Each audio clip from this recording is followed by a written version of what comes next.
we'd always flip him some shit, like skull and crossbones on stuff. So every time he'd walk by, we'd do one of these. And he wouldn't see it. He'd catch us a couple times. I mean, like, we fucking loved him, dude. We just did, like, everybody. Like, when he walked by, you're like, fucking B-Rat. God damn it. Oh, my God. You see him in the house, and you're like, did you see that? Like, oh, God. I mean, he just would. Like, he'd go out and he'd shoot, and you're like, how is he so much fucking better than us? And he'd break it down. He'd break down grip, his presentation, his holster draw, just everything. It was so articulate, and he was such a good instructor. But because he, you know, he actually did the thing all the time, it's like, I'm just going to do what he does, man. I'm just going to mirror him. I couldn't tell you the hours I spent just standing back, arms crossed, just watching him in every detail. The way he walked, the way he talked, the way he moved, the way he set up his kit, his sling, his optics, his laser, the pressure pads. I just sit there and just watch him. And then I just recreate it. I'm like, why do you put your pressure pad there? Oh, because when I switch shoulders, it gives me an easier way. I don't have to go up and up, or over and around to try to hit my pressure pad. Why don't you run a pressure pad in your white light? He's like, fucking white light ADs. Oh, that's a big deal. And he's like, a white light AD? He's like, oh, that'll get you shit canned. Pressure pad comes out, fucking wing that thing, putting on a push button cap. Like, okay. Yeah. Now what else? I do this in my night vision. I do this. It takes the rattle out of my Neurotis mount. All these different things. You're like, dude, like, you have to write a book. Or just sit down and let us just pick your brain. And that's what he would do. We'd sit down Indian style around his cage, and he would just do gear tutorials. Like, That's no one cool. ever did that. I've been in the teams for 10 years, and no one's ever done that for me. Like, every single place of it. Like, why do you have this right there? He's like, oh, these are all the puck masks. I put them in my non-opposite side of my pistol. I do a single rubber band still. If you do two, sometimes they get hung up. Like, the why was in everything he did. Like, why do you have that? Why do you have that rubber band around your buttstock? He's like, oh, to stow my sling for vehicle work. Oh. All right. Well, why don't you do it like this? He's like, well, if you do two of them, it won't break away. It'll get fouled up. I do it with two, it gets fouled up. And he's like, I fucking told you. You got to do it with a single. That way, when you pull it, it breaks free. If you do two and you pull from here, it gets bound up, and now you get 3/4 of the sling. Like, okay. I mean, can you imagine the amount of experience that he went through and people before him went through to have those little golden nuggets, right? That's of what I'm knowledge. saying. And we used to say in the teams, like, the guys dropping pearls of wisdom, better pick them up, boys. And we just sit there, and like, it was a running joke. Barrett would start to talk, and you'd see guys just fucking around. He's like you open up your shirt pocket to catch the pearls of wisdom. Like, we'd do those hand signals when he would speak, because everything he said, it was like Jordan Peterson, Andrew Huberman had a Navy SEAL baby, and he's sitting in front of you. Like, I can't believe you have that much information inside of your fucking head, dude. Yeah. And it was so easy to digest because it all made sense. It's what you thought, but you couldn't confirm because you hadn't done it. And nobody else is putting that out except for him. And he's like, this is how they all are. By God, he was right. When I checked in, there was just a shit ton of Barretts running around. I mean, he's a unicorn, no doubt. But that style, that philosophy, that methodology was very, very similar to everybody else I got to work with later on in my career. But yeah, I mean, he really set the foundation ultra high for me. Yeah, like I said, man, I don't know where I'd be without him. At the value of role models at that specific time in my life, you know. Had to falling out with the old man, you know, newly married, screening, trying to do all that different kind of stuff, and I thought he helped me navigate the gray very, very well. Yeah. And then he stayed around. He did a platoon chief right after, or a troop chief right after that. It was great, man. So it's platoon chief, then troop. Yeah, typically they make you leave and go to like training. I think he just stayed and did it, and then he ended up running our assault block later Gotcha. for the teams. Which I mean, he revamped the entire thing. So clearly, I mean, he's motivated you guys to elevate your game. There's not a dude who's ever worked with him that won't say he's one of the defining figures in their adult life. Nobody. Wow. I mean, I've got to work with hundreds of people at this point, and I mean, if he's not number one, he's in my top 3 most influential people I've ever met outside of the team, just in general. Mm-hmm. Yeah. Wow. I mean, he's the man. Are guys like him a dime a dozen? Are they hard to find in the teams, or They're hard to find as well-rounded as he was. right? Like being able to articulate it, explain it, understanding the why, and then living it throughout. not letting your circumstances derail you, or divorce or anything else. Like, he was really good. I mean, he's got his demons, dude. I mean, he was involved in some very bad shit in the teams, and he survived it. But I mean, he carried that with him a lot. It's the same thing. I mean, he's got a lot of mental scar tissue he's trying to navigate too. I thought he did an extremely good job at it. But Steph is the same way.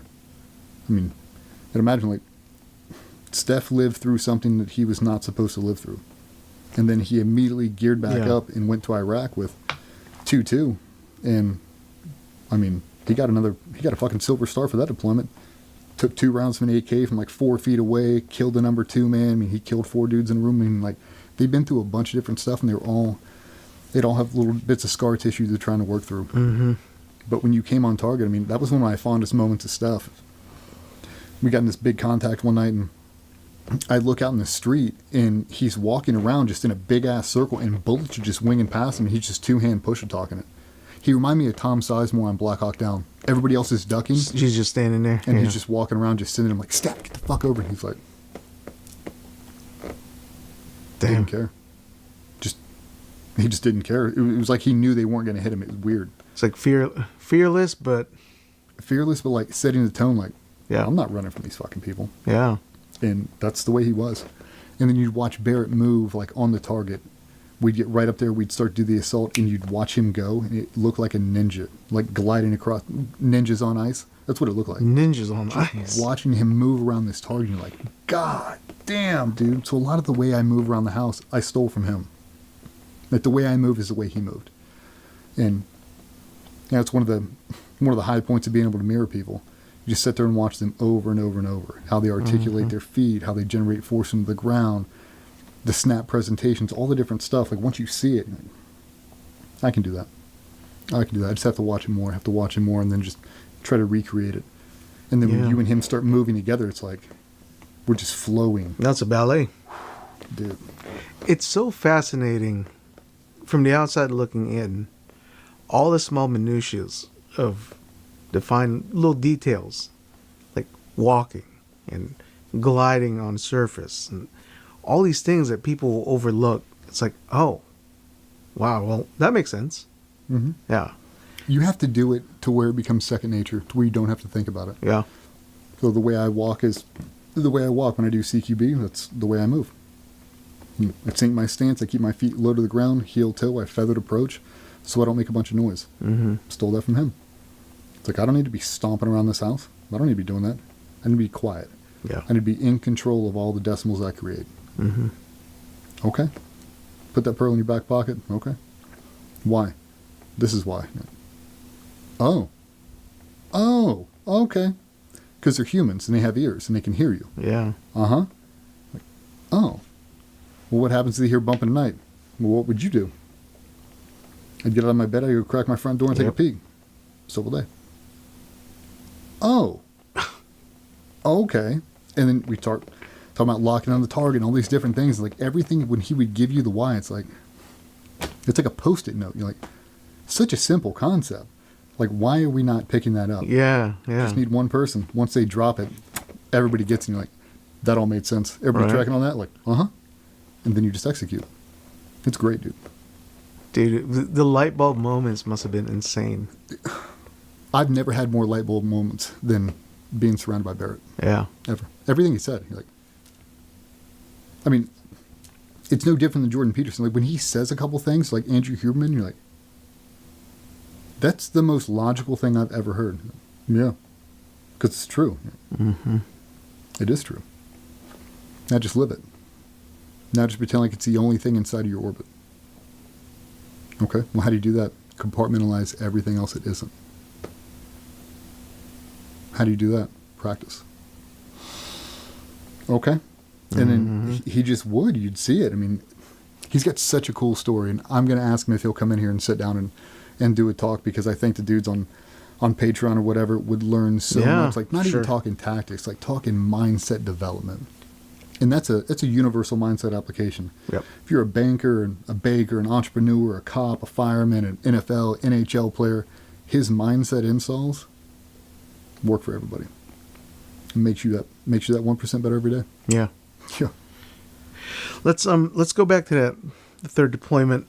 After you guys got iced, you went to Bakuba. Yep. Tempo was high. Tempo was high. And then a lot of learning curves. Like the CV-22s, the Ospreys were new Yeah. on board, so we had to do the whole training cycle with those guys. I was a team leader at the time. I had a Mustang officer that I was working under named Corey. Loved him. I'd done 2 platoons with him. He was on that same one with Jay Redmond, so he had fleeted up. And, learning curves. Shit you don't know. I'm brand new. I'm a Hearst cast master. I'm controlling fast ropes and rappelling. We've got to get them all qualled up. And we're doing elevators with the CV-22s. Mm-hmm. The rotor wash is so crazy when it blows out of the back of there. And anybody who's ever been on a CV-22, you can attest this. We couldn't figure out how much weight to put into the bottom of the bag. Because when you actually drop the rope, the rotor wash would blow the rope out.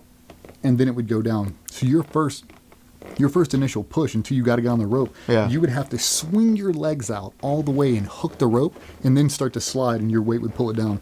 And don't quote me directly, I thought we had to put 120 pounds in the bottom of the rope to get it to go straight vertical. Keep it from blowing.